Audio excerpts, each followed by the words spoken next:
Ndabahaye mwaramutse nshuti banywanyi bacu mwebwe mubana natwe mu biganiro n'amakuru tubatunganiriza ngaha kuri Iyakure Official. Iyakure Official ni imboneshakure imwe rudende ibashitsa ko amakuru yizewe, amakuru atosoye, amakuru aba yatohojwe n'itsinda ry'abamenyesha amakuru b'inzobere mu karere k'ibiyaga binini, maze tukayabashikiriza mu buryo bwihuse. Turi kw'igenekerezo rya 4 ukwezi kwa kabiri umwaka w'ibihumbi 2026. Sangwa kaze muri aya makuru yacu yo muri kano gatondo. Muri aya makuru yacu ndababwira ko abarwanyi ba M23 bamaze kwigamba ibitero bikomeye cyane byibasiye ikibuga cy'indege cya Kisangani. Mwitangazo rikomeye cyane, mwitangazo ririmo umujinya mwinshi n'uburakari, abarwanyi ba M23 bamaze kwigamba ko aribo bagabye ibitero bikomeye cyane byibasiye ububiko bw'intwaro zikomeye za FARDC mu mujyi wa Kisangani.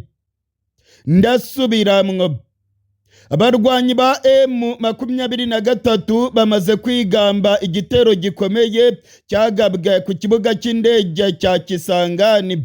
Ni ikibuga cy'indege cya Bangoka. Bano barwanyi mu itangazo ryabo baraye basohoye baravuga yuko bibasiye ububiko bwa za drone za FARDC. Drone za FARDC zari ziri mu gace ka Kisangani. Ibitero bikomeye cyane bya M23 byarazangije mu buryo bukomeye. Intare za Sarambwe ziravuga yuko zarashe ububiko bukomeye cyane bwa za drone, ndetse ko zino drone za FARDC zakoreshwaga mu kurasa abasivile mu bice bigenzurwa n'abarwanyi ba M23. Ndasubiramwo, M23 iravuga yuko yasenye ububiko bukomeye cyane bwa za drone za FARDC. Ni mu bitero bikomeye cyane byagabwe na za drone kamikaze. Ni za drone zikomeye cyane z'ubwiyahuzi z'abarwanyi ba M23 zagabye ibitero bikomeye cyane ku kibuga cy'indege cya Kisangani. Izi drone z'ubwiyahuzi zatwitse bikomeye ububiko bw'intwaro za FARDC, cyane cyane za drone.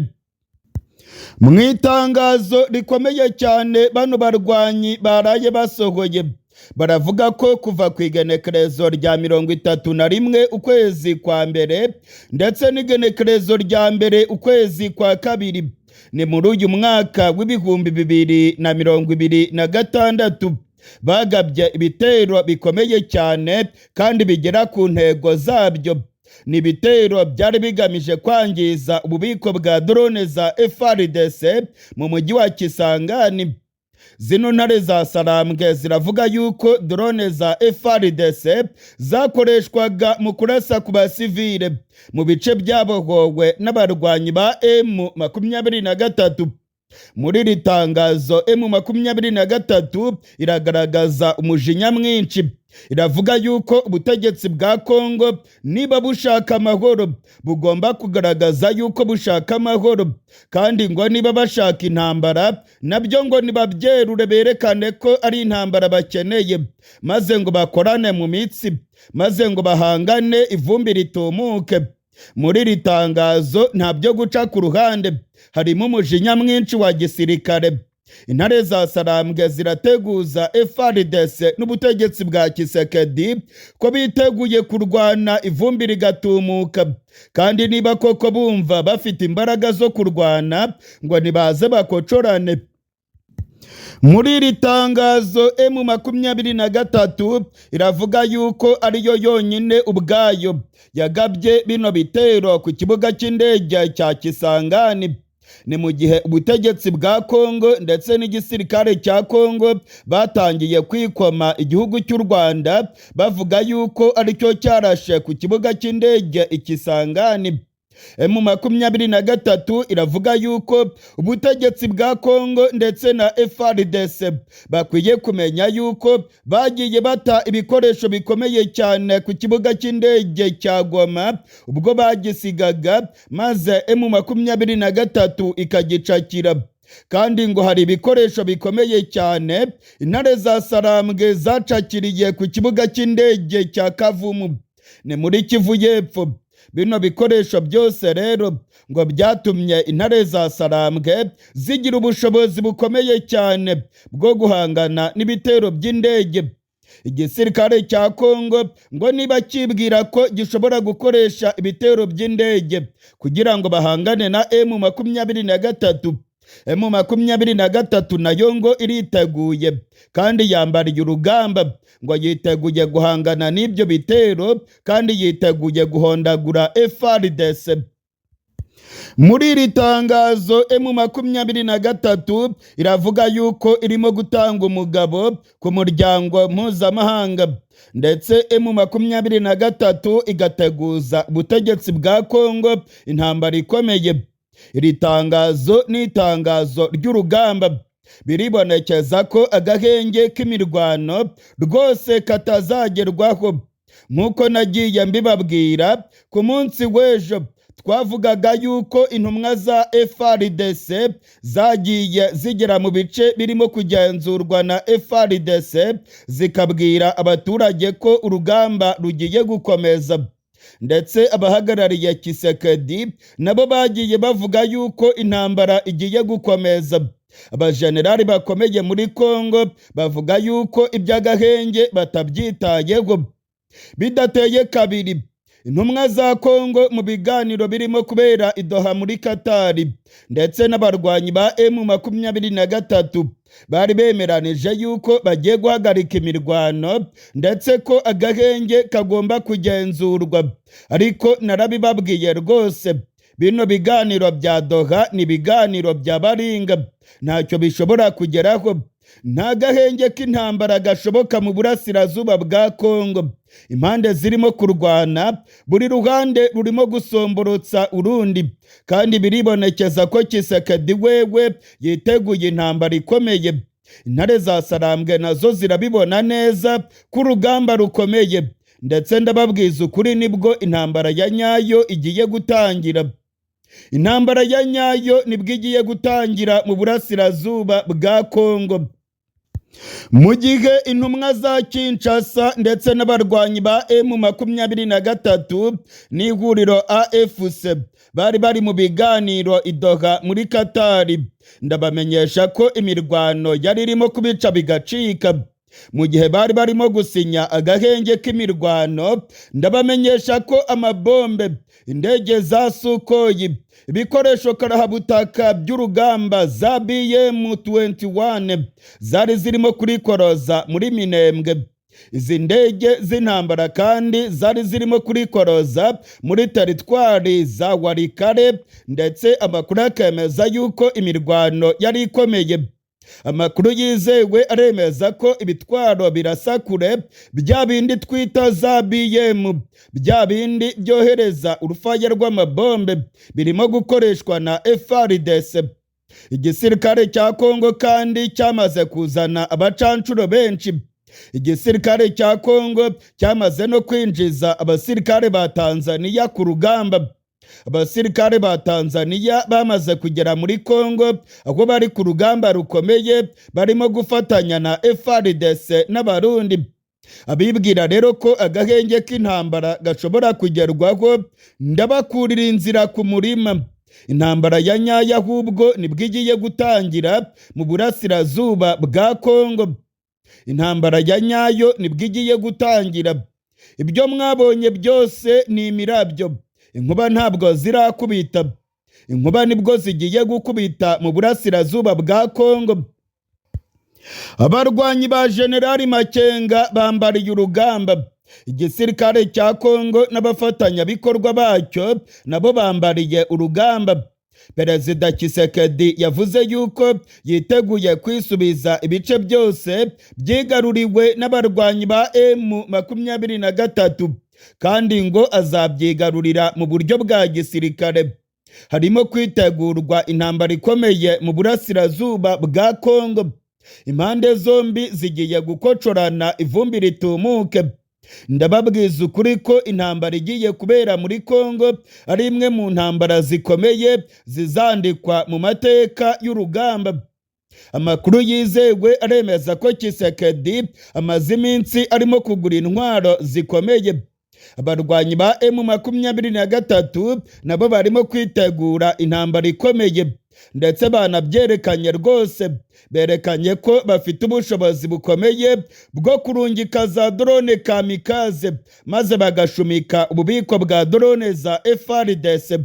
Ndababwiza ukuri ko indege zikomeye za FARDC zatwikiwe ku kibuga cy'indege cya Kisangani. Iyi ngiyi ni imwe muri za operasiyo zikomeye zakozwe na bano barwanyi ba M23. Bohereje za drone maze za drone zitwika ububiko bukomeye cyane bwa drone z'indwanyi za FARDC. Ni drone zari ziri ku kibuga cy'indege cya Kisangani. Igisirikare cya Kongo baragitunguye, bakenyuze muri humye maze kisanga ububiko bwa drone burimo gushya bwakongotse. Kugeza ubu turi ko turavugana, ndabamenyesha ko ikibuga cy'indege cya Kisangani cyamaze guhagarika ibikorwa byacyo. Ndasubiramwo, kubera ibitero bikomeye cyane by'abarwanyi ba M23, ikibuga cy'indege cya Kisangani cyamaze guhagarika ibikorwa byacyo. Hari ubwoba bukomeye cyane ko ibindi bitero by'abarwanyi ba General Makenga byakwibasira kino kibuga cy'indege cya Bangoka. Ni ikibuga cy'indege gikomeye cyane, ndetse ni n'ikibuga cy'indege FARDC yakoreshaga mu kugaba ibitero by'indege ku barwanyi ba General Makenga. Biribonekeza rero ko intare za Sarambwe zarakaye, ndetse zikaba zemeje rwose ko arizo zagabye ibitero bikomeye cyane byo gutanga agasopo kuri FARDC, ndetse no gutwika mu buryo bukomeye za drone z'igisirikare cya FARDC mu kibuga cy'indege cya Bangoka. Nyuma y'aho M23 yemanze bino bitero, ikavuga yuko ariyo yagabye ibitero ku kibuga cy'indege, ikigiye gukurikiraho nuko FARDC nayo igiye kugaba ibindi bitero bikomeye. Iby'ibiganiro by'amahoro ndabamenyesha yuko byarangiye rwose, byahagarariye ngaha. Ubutegetsi bwa Kongo nabwo bugiye gutangiza ibitero bikomeye. Ubu ngubu nibwo intambara ya nyayo igiye gutangira mu burasirazuba bw'igihugu. M23 igiye guhangana n'ibitero bikomeye by'igisirikare cya Kongo. Muri kano kanya turi ko turavugana, ndanabamenyesha ko imirwano ikomeye mu gace ka Minembwe. Kuva ku munsi w'ejo ku igenekerezo rya 3, igisirikare cya Kongo cyari kirimo kwigamba ko kigaruriye agace ka Minembwe, ariko ndabamenyesha ko FARDC rwose ntabwo yigeze ifata agace ka Minembwe. Kugeza ubu turi ko turavugana muri kano gatondo, intambara irakomeye cyane mu gace ka Minembwe.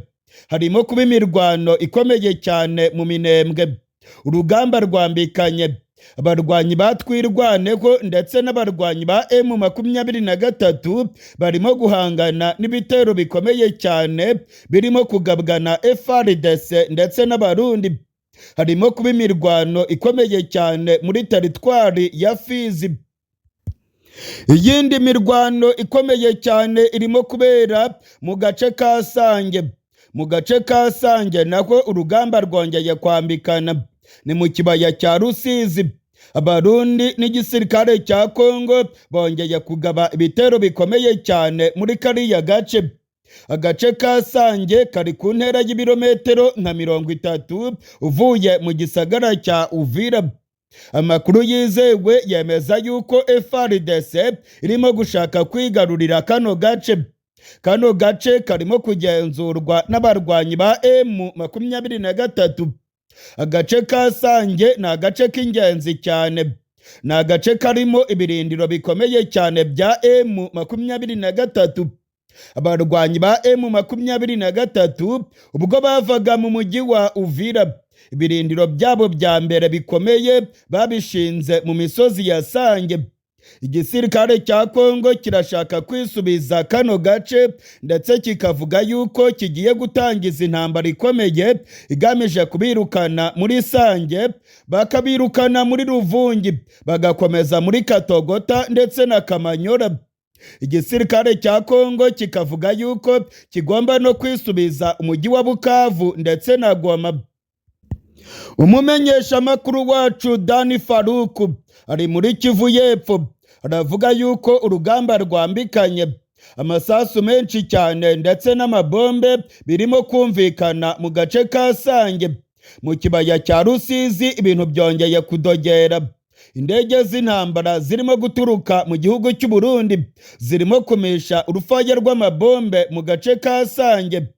Amakuru yizewe arimo kongeraho aremeza ko indege zikomeye za FARDC, indege za Sukhoi ndetse na za drone kamikaze zose zirimo gukoreshwa muri uru rugamba rwo mu kibaya cya Rusizi. Muri kano gatondo biribonekeza ko imirwano ikomeye, urugamba rugeze aho rukomeye cyane. Abibwiraga yuko ibiganiro bya Doha hari icyo bizatanga, rwose ndongera kubakurira inzira ku murima. Ndabamenyesha ko nta biganiro bizagira icyo bigeraho mu burasirazuba bwa Kongo. Habaye ibiganiro byinshi, baraganiriye rwose, ntacyo batakoze. Habaye gusinya amasezerano menshi, ariko byose biribonekeza ko ntacyo byatanze. Aho bigeze rero intambara ya nyayo niyo igomba gukemura ibibazo. M23 niba koko ari abagabo, nibahondagure Tshisekedi maze bamuce kubeshya bamusigire kuzimura. Ubu ngubu aho bigeze iby'ibiganiro biragaragara yuko ntacyo bizatanga. Ubutegetsi bwa Kongo bwagaragaje yuko budakeneye kuganira. Igihe kirageze rero ngo M23 ive mu byo gupyinata. Igihe kirageze ngo M23 ireke ibyo gukomeza gutakaza igihe bayibeshya ko iri mu biganiro bya Doha. Ubu ngubu ikigiye gukurikiraho ni imirwano ikomeye. M23 igomba kwerekana imbaraga zikomeye kugira ngo bahondagure Tshisekedi, bamwumvishe, bamukubite maze bamuvane ibikurugutwa mu matwi. Kugira ngo Tshisekedi abashe kumva nuko babanza kumuhondagura maze bagafata ibice byinshi. Naho ubundi ibyo gukomeza kwigira abana beza bakavuga yuko bagiye mu biganiro, bakavuga yuko rwose biteguye guhagarika imirwano, ndabamenyesha ko ntacyo bizabagezaho. Aho bigeze bagomba kurwana kinyeshyamba. Ibyo gukomeza kwigira abana beza bakina za diplomasi ntacyo bizabagezaho. Bagomba kwibuka yuko ari inyeshyamba, kandi imbaraga zabo bagomba kuzihabwa n'uruhembe rw'umuheto. Bagomba kurasa Tshisekedi kugeza ubwo Tshisekedi amatwi azibutse maze akemera ibyo barimo kumusaba. Naho gukomeza kumwinginga byo rwose ntacyo bizabagezaho.